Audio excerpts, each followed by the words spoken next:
bygget på. Vi har været en lille åben økonomi i 1000 år. Det er det, der har gjort os rige. Det signal, I sender fuldstændig uden undtagelse, det er, vi har ikke brug for andre. Vi har nok i os selv. Johan Schmidt. Jeg synes, at Pia Kjærsgaard bliver nødt til at... Pia Kjærsgaard bliver nødt til at tale om indvandring. Vi taler om familiesammenføring. Jeg bliver helt nervøs for, om I ikke ved, hvad det er, jeg har skrevet under på. Altså, vi taler om danske borgers ret til at få lov til at leve i sit eget land med familie og med børn, altså med ægtefælle og med børn. Og der, jeg har kaldt det her for social apartheid, og det er et meget voldsomt ord, men jeg mener det faktisk. Fordi det pointsystem, I lægger op til, det er sådan et, hvor de velhavende og de veluddannede får særlige rettigheder, hvorimod den fyrede vestasarbejder, som har forelsket sig i en kvinde i et andet land, ikke kan få lov til at være her. Eller hvad med den sosu-assistent, som er tvunget på deltid? Det trækker også ned i point. Det er så grundlæggende et angreb på danske borgeres rettigheder. Jeg kan ikke forstå, at I vil være det bekendt. Jamen altså, jeg er sådan set meget uenig, både ved Johanna og Margrethe siger, for jeg synes, I glemmer en meget vigtig ting omkring det danske samfund.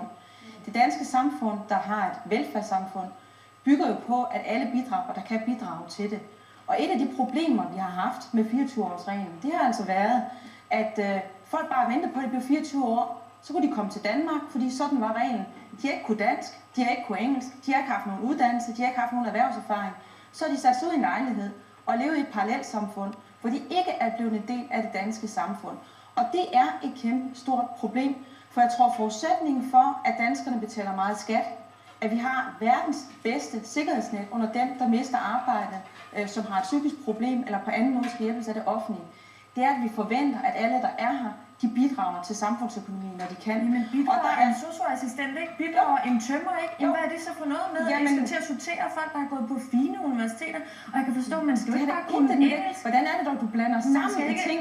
Sagen er jo den, at det er et stort problem, hvis de mennesker, der bliver familiesammenført i Danmark, er nogen, der overhovedet ikke har nogen kvalifikationer til at kunne klare sig i det danske samfund.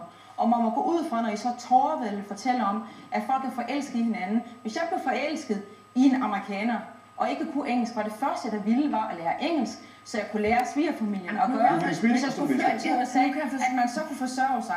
Jeg synes faktisk, det er meget rimeligt, at vi siger, at folk, der ønsker at komme til Danmark og bo og blive familiesammenført, at dem kan man godt som minimum kræve for eksempel, at de kan lidt engelsk, at de tager sig en uddannelse, eller får noget